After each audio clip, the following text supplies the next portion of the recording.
Hello guys, this is Dilip और आप अपने YouTube channel target with Dilip पर। गाइस, जैसा सभी को पता है कि जनरल नॉलेज की जो सीरीज स्टार्ट हुई है उसके दो टॉपिक ऑलरेडी कवर हो चुके हैं, इंटरनेशनल ऑर्गेनाइजेशन और इंडियन सिंबल्स। इसमें तीसरा टॉपिक चल रहा है एनवायरनमेंट एंड वाइल्ड लाइफ। इसमें इसका पार्ट 2 है, पार्ट 1 ऑलरेडी मैं कवर कर चुका हूँ।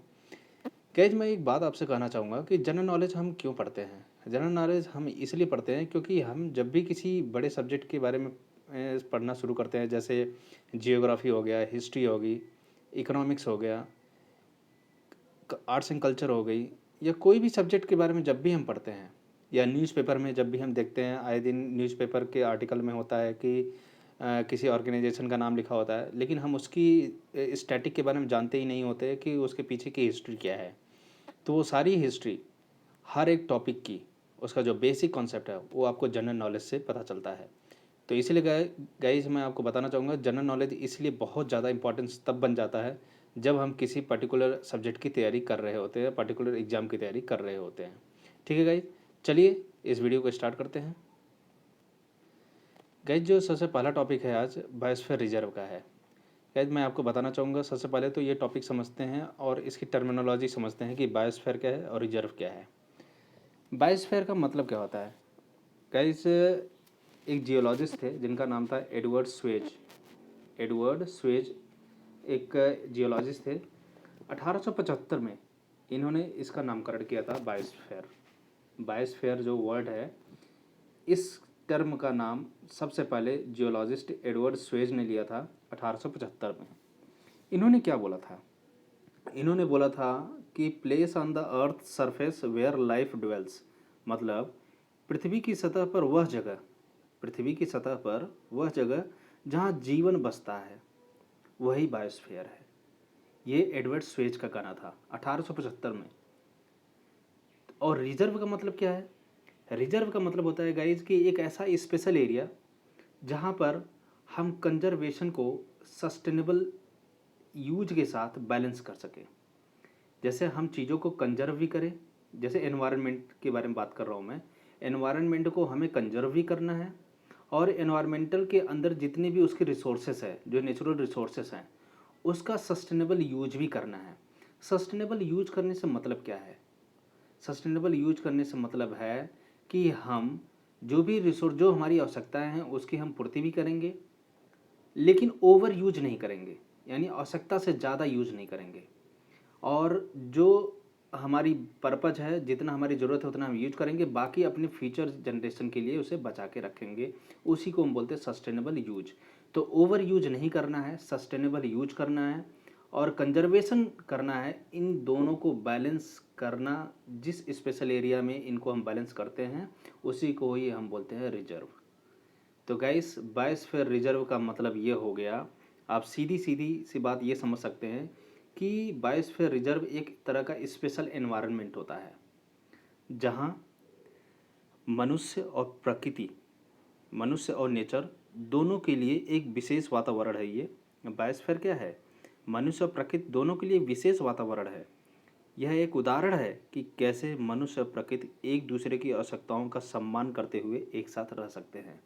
जैसा कि आप इंग्लिश में भी देख रहे होंगे कि बायोस्फीयर रिजर्व एक तरह का स्पेशल एनवायरनमेंट है जहाँ पे मनुष्य और प्रकृति दोनों एक दूसरे के साथ रह सकते हैं, एक दूसरे की आवश्यकता को रिस्पेक्ट देकर। ये नहीं कि हम एक दूसरे की आवश्यकता, सपोज मान लीजिए हम एनवायरनमेंट को डिग्रेड कर रहे हैं, तो हम अपनी आवश्यकता की तो पूर्ति तो कर रहे हैं, लेकिन एनवायरनमेंट को हम क्षति भी पहुंचा रहे हैं। तो एक दूसरे की आवश्यकता को पूर्ति करना यहाँ पे ज़रूरी है। बायोस्फीयर रिजर्व का यही पर्पज है। गाइज, मैं आपको बता दूं कि यूनेस्को ने, united nation education scientific and cultural organisation ने 1970 में इसे डिजिग्नेट किया था। डिजिग्नेट का मतलब ये है कि किसी पर्टिकुलर पर्पज के लिए किसी का नाम नॉमिनेट करना, यानी किसी पर्टिकुलर पर्पज के लिए कोई प्रोग्राम यूनेस्को ने चलाया और उसका नाम उन्होंने रख दिया बायोस्फीयर रिजर्व। तो ये नेम जो है पर्टिकुलर पर्पज के लिए दिया गया था, बायोस्फीयर रिजर्व। ये नाम दिया था यूनेस्को ने 1970 में। हुआ क्या, ये तो हमने देख लिया कि बायोस्फीयर रिजर्व का मतलब यही है कि मनुष्य और प्रकृति दोनों के लिए एक विशेष वातावरण है ये। और यह एक उदाहरण है कि कैसे मनुष्य और प्रकृति एक दूसरे की आवश्यकता का सम्मान करते हुए एक साथ रहते हैं। ठीक है। फर्स्ट बायोस्फीयर रिजर्व 1979 में बना था। लेकिन भारत में जो पहला बायोस्फीयर रिजर्व था वो 1986 में नीलगिरी बायोस्फीयर रिजर्व का नाम आपने सुना होगा, वो 1986 में बना था। वर्तमान में टोटल 18 बायोस्फीयर रिजर्व हैं। वर्तमान का जो कंडीशन है, टोटल 18 बायोस्फीयर रिजर्व हैं। गाइस मैं एक बात और भी बताना चाहूँगा बायोस्फीयर रिजर्व में। बायोस्फीयर रिजर्व को जब एडवर्ड स्वेज ने बायोस्फीयर का नामकरण किया था, मतलब 1875 में, उसमें इन्होंने एक बात और बोली थी। उन्होंने कहा था कि बायोस्फीयर जो है ये सम ऑफ ऑल इकोसिस्टम, यानी इसमें सभी तरह के इकोसिस्टम इन्वॉल्व होते हैं, और इसको इकोस्फीयर नाम से भी जानते हैं। इकोस्फीयर में 4 चीज़ें इंपॉर्टेंट होती हैं, 4 चीज़ें शामिल होती हैं। बायोस्फीयर को इकोस्फीयर भी कहते हैं, लेकिन इकोस्फीयर में 4 चीज़ें शामिल होती हैं: बायोस्फीयर, हाइड्रोस्फीयर, जियोस्फीयर और एटमॉस्फेयर। ये 4 चीज़ें जो है इसमें शामिल होती हैं। तो बायोस्फीयर को इकोस्फीयर भी कहते हैं, इस बात का ध्यान रहे। और इसमें सभी प्रकार के इकोसिस्टम इन्वॉल्व होते हैं, ये भी याद रखना है। और इसे हम zone of life on earth कहते हैं, यानी पृथ्वी पर जीवन का वो क्षेत्र, पृथ्वी पर जीवन क्षेत्र कह सकते हैं हम सीधा। पृथ्वी पर वह जगह जहाँ जीवन क्षेत्र होता है उसी को हम बायोस्फीयर कहते हैं। ऐसा मानना था एडवर्ड स्वेज का 1875 में। ठीक है गाइज, चलिए आगे चलते हैं। गाइज बायोस्फीयर रिजर्व के स्ट्रक्चर के बारे में देखते हैं। तो बायोस्फीयर रिजर्व के 3 स्ट्रक्चर हैं, 3 इसके एरियाज हैं। एक है कोर। गाइज मैं आपको मार्क करके थोड़ा समझाऊंगा इसे। ये देखिए, ये है सर्किल, ये हमारा कोर है, ठीक है। और इसके आउटर जो सरफेस है, सर्किल है, इसको हम बोलते हैं बफर एरियाज या बफर जोन। ये कोर एरियाज हो गया, इसके बाहर जो है बफर जोन हो गया, इसके बाहर ये वाला, ये ट्रांजिशन जोन हो गया। यानी जो कोर एरिया है, ये वाला एरिया, ये वाला जो एरिया है, यहाँ पर बाहर से किसी भी ह्यूमन का इंटरेक्शन यहाँ पे अलाउड नहीं है। यानी यहाँ पर कोई भी इंसान प्रवेश नहीं कर सकता। यानी बहुत ही हाईली प्रोटेक्टेड एरिया है, ये मोस्ट प्रोटेक्टेड एरिया है। यहाँ पर एंडेमिक प्लांट्स पाए जाते हैं और एनिमल्स पाए जाते हैं। एंडेमिक का मतलब क्या है? एंडेमिक का मतलब ये है कि वो प्लांट, वो ऑर्गेनिज्म, लिविंग ऑर्गेनिज्म जो वहीं पर हमेशा से ही रहे हैं, वहीं के नेटिव रहे हैं, मतलब ये वहीं पर पाए जाते हैं और कहीं और पे नहीं। उस तरह के विशेष प्लांट और एनिमल्स जो है वहीं पर पाए जाते हैं और कहीं और पे नहीं, वो होते हैं एंडेमिक। ठीक है गाइज, तो इसलिए इस पर्टिकुलर प्रोटेक्टेड एरियाज में ह्यूमन इंटरवेंस नहीं पाया जाता है, यानी यहाँ पे इंसानों का प्रवेश वर्जित है। ऐसा ही नेशनल पार्क और वाइल्ड लाइफ सेंचुरी और प्रोटेक्टेड और रेगुलेटेड एरियाज में भी हम देखते हैं, जो कि वाइल्ड लाइफ प्रोटेक्शन एक्ट 1972 के अंडर में आता है। मैं गाइज आपको बता दूं कि अगर कोई भी व्यक्ति इस कोर एरिया में प्रवेश करता है और किसी भी तरीके से कोई भी एनवायरनमेंट या किसी भी प्लांट्स या एनिमल लाइफ को क्षति पहुंचाने की कोशिश करता है, तो वाइल्ड लाइफ प्रोटेक्शन एक्ट 1972 के अंदर शेड्यूल्ड 1 में इसकी सज़ा का प्रावधान है। इसलिए इसे कोर एरियाज कहा जाता है, क्योंकि यहाँ पे इंसानों का प्रवेश वर्जित है। ठीक है गाइज, चलिए आइए इसे डिटेल में देखते हैं। दूसरा है guys buffer zone. Buffer zone क्या है? ये कोर जोन को चारों तरफ से घेरता है, यानी कोर एरिया जो है उसको चारों तरफ से कवर करता है, यानी एक प्रोटेक्शन प्रोवाइड करता है बफर जोन। बफर जोन को हम मध्यवर्ती क्षेत्र भी कहते हैं। बफर जोन जो है एक तरह का मध्यवर्ती क्षेत्र होता है जो चारों तरफ से कोर एरियाज को प्रोटेक्ट करता है। गाइज मैं कोर जोन को एक बार यहाँ पे हाईलाइट करके कुछ बताना चाहूँगा, क्योंकि ये बहुत ही इंपॉर्टेंट टॉपिक चल रहा है। अब ये जो ग्रीन एरिया देख रहे हैं, ये ग्रीन एरिया, ये हमारा कोर, जैसा कि आप यहाँ पे ये देख पा रहे होंगे कोर। यहाँ आप देख रहे होंगे केवल रिसर्च ही केवल अलाउड है, केवल आप रिसर्च कर सकते हैं, बाकी यहाँ पे कुछ भी अलाउड नहीं है। तो कोर एरियाज में केवल रिसर्च अलाउड है, बाकी कुछ भी अलाउड नहीं है, ठीक है। लेकिन अगर बफर जोन के बारे में बात करेंगे तो बफर जोन में आप देखिए, ये है रिस्टोरेशन, लिमिटेड टूरिज्म यहाँ पे कर सकते हैं, फिशिंग कर सकते हैं, आप चरवाहे जो है अपने पशुओं को ले जा सकते हैं, और रिसर्च भी यहाँ पे होता है, और एजुकेशनल एक्टिविटी भी यहाँ पे होता है। ठीक है गाइज, तो इस बात का भी ध्यान रहे। मैं इसे रब कर दे रहा हूँ। तो गाइज ये एरियाज हैं जो बफर जोन में शामिल होते हैं। तो यहाँ पर रिस्टोरेशन, लिमिटेड टूरिज्म होता है, फिशिंग भी कर सकते हैं, ग्रेजिंग भी कर सकते हैं। ग्रेजिंग मतलब कि चरवाहे जो है अपने पशुओं को ले जाके चारा चरवा सकते हैं, जो वहाँ पे घास वगैरह होते हैं, तो उसे जो है पशुओं के लिए हो सकता है। रिसर्च भी यहाँ पे अलाउड है और एजुकेशनल एक्टिविटी भी यहाँ पे अलाउड है। गाइस तीनों जोन में, चाहे वो कोर एरियाज हो, चाहे बफर जोन हो, चाहे ट्रांजिशन जोन हो, तीनों एरियाज में रिसर्च अलाउड है। लेकिन कोर एरियाज में केवल और केवल रिसर्च अलाउड है, बाकी कुछ भी एक्टिविटी वहाँ पे अलाउड नहीं है। लेकिन बफर जोन में रिस्टोरेशन है कि आप रिस्टोर कर सकते हैं नेचुरल रिसोर्सेज को, लिमिटेड टूरिज्म कर सकते हैं, और फिशिंग भी कर सकते हैं, ग्रेजिंग भी कर सकते हैं, रिसर्च भी कर सकते हैं, और एजुकेशनल एक्टिविटीज़ भी आप कर सकते हैं, जैसा कि आप पिक्चर में देख पा रहे होंगे कि एजुकेशनल, मैं यहाँ पे आपको दिखा दे रहा हूँ, आप देख लीजिए, ये एजुकेशनल कर सकते हैं, यहाँ से ये रिसर्च कर सकते हैं। ठीक है। और गाइस ये देखिए ट्रांजिशन जोन, नेक्स्ट है ट्रांजिशन जोन। ट्रांजिशन जोन ये आउटर मोस्ट पार्ट होता है बायोस्फीयर का। ये चारों तरफ से बफर जोन को कवर करता है। और बफर जोन किसको कवर करता है? कोर एरियाज़ को। यानी कोर एरियाज़ को आप देख सकते हैं कितना हाईली प्रोटेक्टेड एरियाज़ है ये। ठीक है। गैस ट्रांजिशन जोन को हम जोन ऑफ कोऑपरेशन भी कहते हैं। जोन ऑफ कोऑपरेशन का मतलब क्या है? जोन ऑफ कोऑपरेशन का मतलब होता है सहयोग का क्षेत्र। किस तरह का सहयोग का क्षेत्र? सहयोग का क्षेत्र कुछ इस तरह है। अच्छा गाइज मैं आपको ये बता दूं कि ट्रांजिशन जोन है, यहाँ पे आप इस जोन को एक्सपेरिमेंटल जोन भी कहते हैं।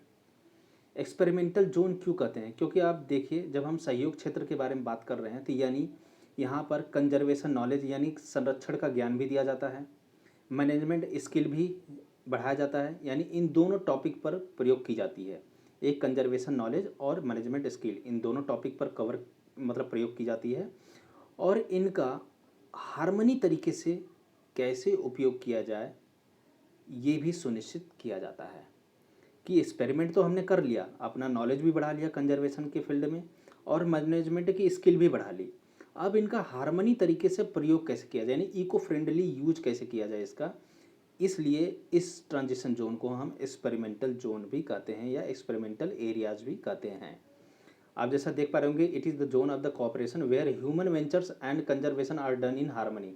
यानी यह सहयोग का क्षेत्र है जहाँ पे ह्यूमन जो है नए नए तरीके का एक्टिविटी करता है, लेकिन उस एक्टिविटी में रिस्क और अनसर्टेनिटी इन्वॉल्व होता है। और कंजर्वेशन भी यहाँ पे की जाती है, वो भी हार्मनी यानी इको फ्रेंडली की जाती है। गाइस इस एरिया में क्या क्या चीज़ें अलाउड है? एक सेटलमेंट अलाउड है कि आप अपना घर बना सकते हैं, कुछ भी कर सकते हैं। ऐसे बफर जोन में भी घर अलाउड था, घर आप कर सकते थे। और क्रॉपलैंड्स है, यहाँ खेती भी कर सकते हैं इस एरियाज में। आप फॉरेस्ट को मैनेज भी कर सकते हैं, इंटेंसिव क्रिएशन भी कर सकते हैं। लेकिन इंटेंसिव क्रिएशन गाइज ऐसे नहीं है कि आप ज़्यादा टाइम लेंगे। इंटेंसिव क्रिएशन मतलब कि आप एन्जॉयमेंट वहाँ पे बैठ के कर सकते हैं, लेकिन शॉर्ट टाइम पीरियड के लिए वहाँ पे आप एन्जॉयमेंट भी कर सकते हैं। और इकोनॉमिक यूजेज के लिए भी आप इस एरिया को यूज कर सकते हैं। ट्रांजिशन जोन को इकोनॉमिक यूजेज के लिए भी किया जा सकता है। जैसे उस ट्रांजिशन जोन में जो भी पेड़ होंगे, आप जैसे मार्क करके मैं यहाँ पे दिखा रहा हूँ, ये देखिए ये पेड़ वगैरह हैं, जो भी पेड़ वगैरह हैं वहाँ से उनके शाखाएं यानी उनके जो ब्रांचेज हैं उनको हम काट के, जैसे वहाँ पे जो ट्राइब्स वगैरह होते हैं ज़्यादातर क्या करते हैं, वो लकड़ियाँ काटते हैं, जो सूखी लकड़ियाँ होती हैं उनको तोड़ते हैं, तोड़ कर ले जाके मार्केट में बेचते हैं, या तो ले जाके अपने चूल्हे के लिए, अपने खाना पकाने के लिए इस्तेमाल करते हैं। तो इकोनॉमिक यूजेज के लिए भी इस क्षेत्र में की एक विशेषता है, इकोनॉमिक यूजेज भी इस क्षेत्र की एक विशेषता है। तो इस बारे में ध्यान रखेंगे। कैसे रिक्रिएशन की बात आई तो मैं आपको बता दूं बफर जोन में भी रिक्रिएशन पॉसिबल है।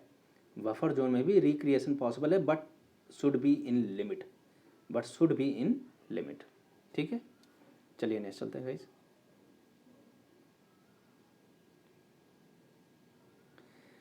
गाइस आप देखते हैं कि बायोस्फीयर रिजर्व कौन कौन से हैं, बायोस्फीयर रिजर्व कितने हैं और ये कहाँ कहाँ पाए जाते हैं। गाइस ये जो क्वेश्चन पूछा जाता है वो ये क्वेश्चन पूछता है कि नीलगिरी बायोस्फीयर रिजर्व किस स्टेट में पाया जाता है। तो आपको याद रखना है, इनके ईयर भी याद रखना है। जैसे हमने पहला बताया था कि पहला बायोस्फीयर रिजर्व 1986 में नीलगिरी बायोस्फीयर रिजर्व बना था, जो कि तमिलनाडु, केरला और कर्नाटका के बॉर्डर पे है। यानी जहाँ तमिलनाडु और कर्नाटका केरला आपस में मिलते हैं, वहीं पर ये नीलगिरी बायोस्फीयर रिजर्व है। नीलगिरी हिल्स का नाम सुना होगा। ये तीनों स्टेटों का जो गांठ है, यानी जहाँ आपस में मिलते हैं उसको गांठ बोलते हैं।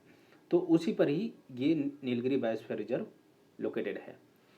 1988 में दो बायोस्फीयर रिजर्व बने थे, नंदा देवी बायोस्फीयर रिजर्व और नौकरेक। नंदा देवी उत्तराखंड में है और नौकरेक मेघालय में है।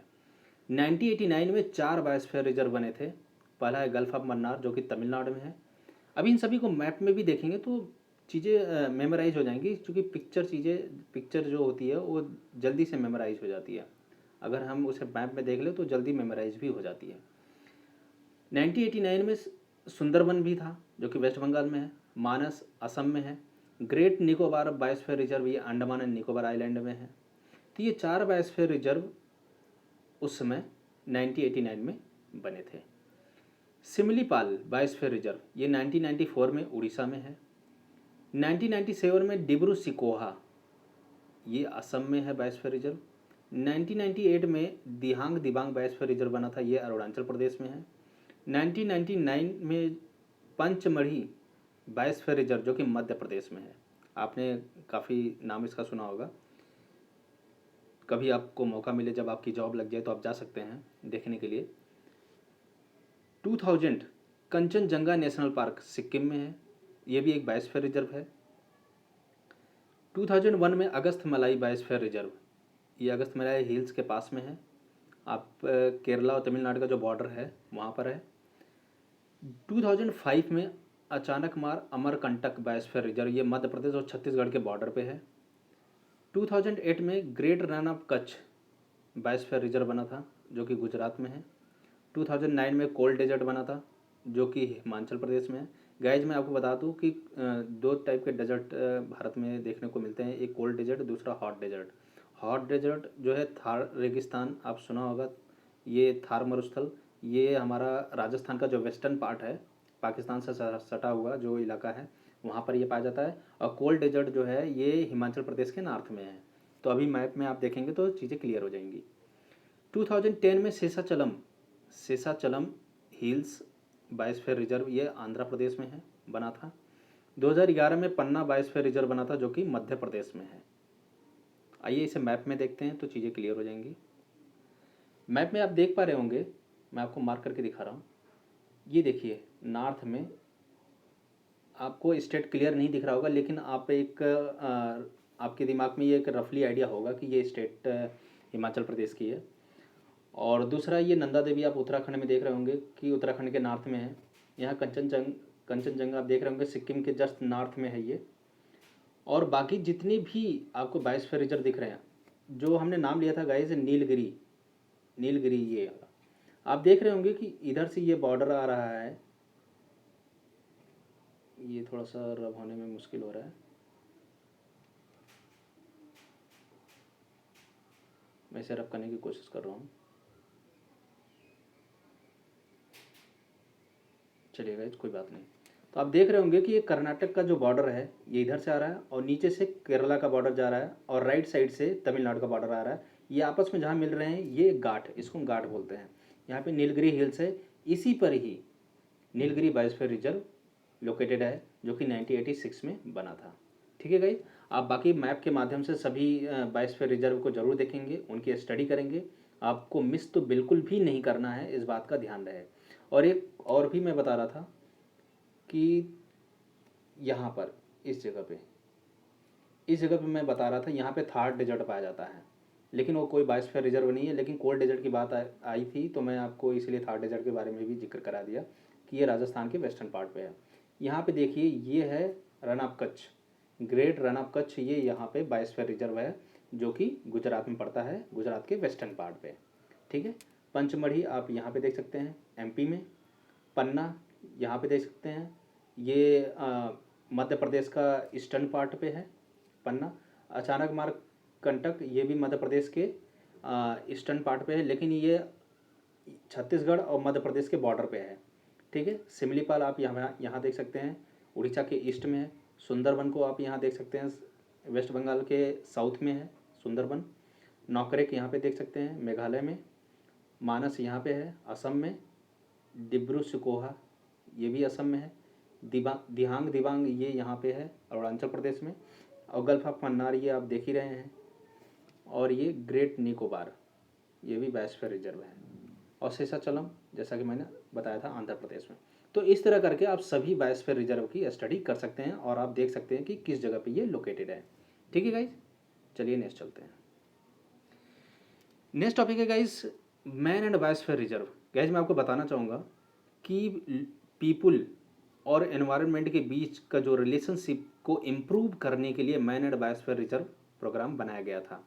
यूनेस्को ने 1971 में इसे लॉन्च किया था, और यूनेस्को ने ही इंटर गवर्नमेंटल साइंटिफिक प्रोग्राम के तहत इसे लॉन्च किया था। इंटर गवर्नमेंटल साइंटिफिक प्रोग्राम के तहत इसे लॉन्च किया था, यानी कहने मतलब UNESCO man and biosphere reserve जो है एक इंटर गवर्नमेंटल साइंटिफिक प्रोग्राम है, जिसमें डिफरेंट कंट्री के जो रिप्रेजेंटेटिव होते हैं, जो उस फील्ड से आते हैं, जैसे एनवायरनमेंट के फील्ड से आते हैं, तो हर कंट्री के जो सरकार होती है वो अपना एक रिप्रेजेंटेटिव भेजती है इस साइंटिफिक प्रोग्राम में पार्टिसिपेट करने के लिए। फिर वो डिसाइड करते हैं कि क्या एक्शन लेना है। जैसे हमारे भारत के 18 में से 12 बायोस्फीयर रिजर्व जो है मैन एंड बायोस्फीयर रिजर्व की कैटेगरी में आते हैं, तो ये बात का ध्यान रखा जाए। तो इसलिए हमारे इंडिया का रिप्रेजेंटेटिव इसमें प्रोग्राम में आता है।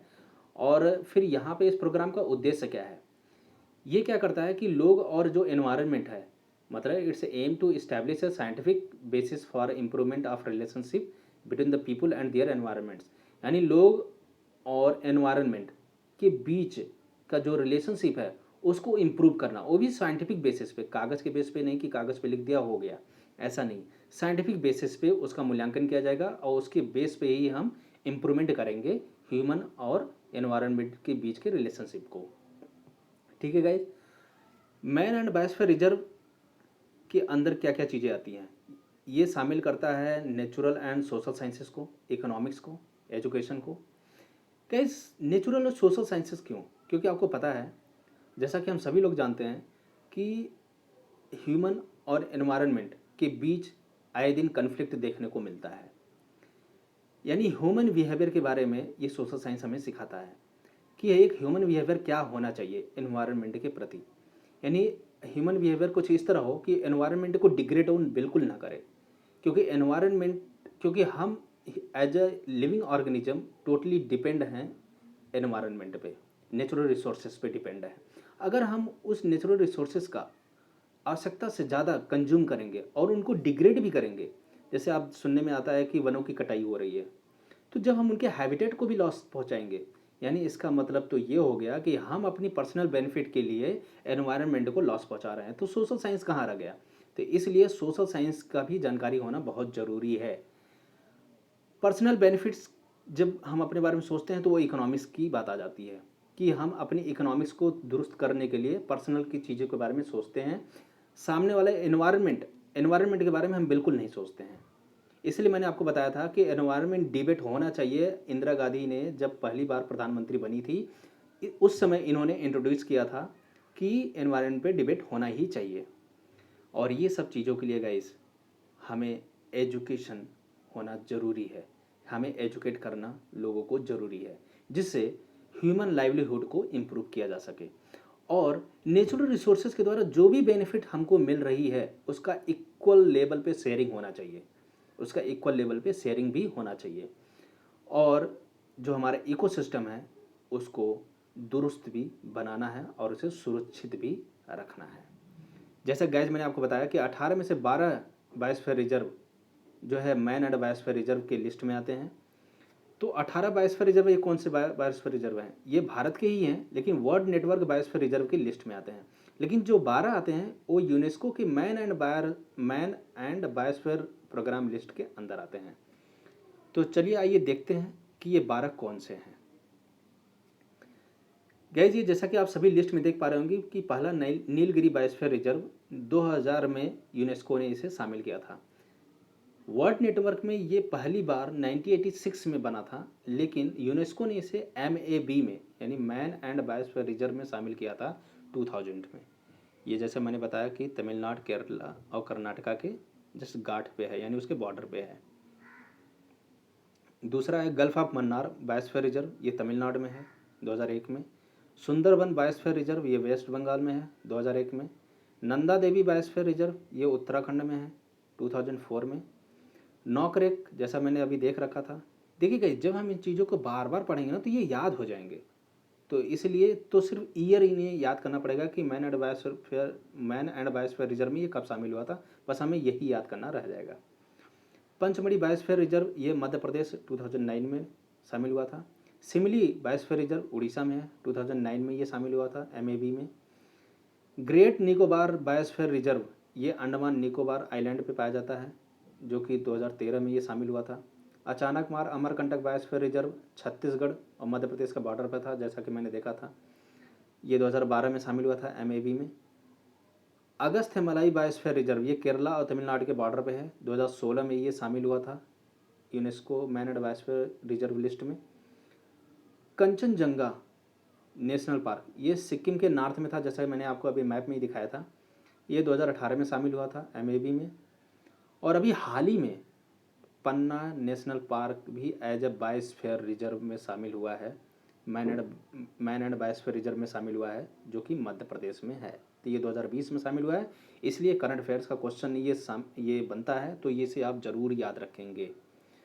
और गाइज मैं आपको एक बात बताना चाहूँगा कि जो भी आप रिसोर्सेस यहाँ पे देख रहे हो, ये सभी विकिपीडिया से ऑथेंटिक रिसोर्सेस हैं, इसलिए आप किसी दूसरे बुक का हेल्प मत लीजिएगा, क्योंकि हो सकता है उसमें इनकरेक्ट भी हो, तो आपका सारा मेहनत बेकार भी हो सकता है।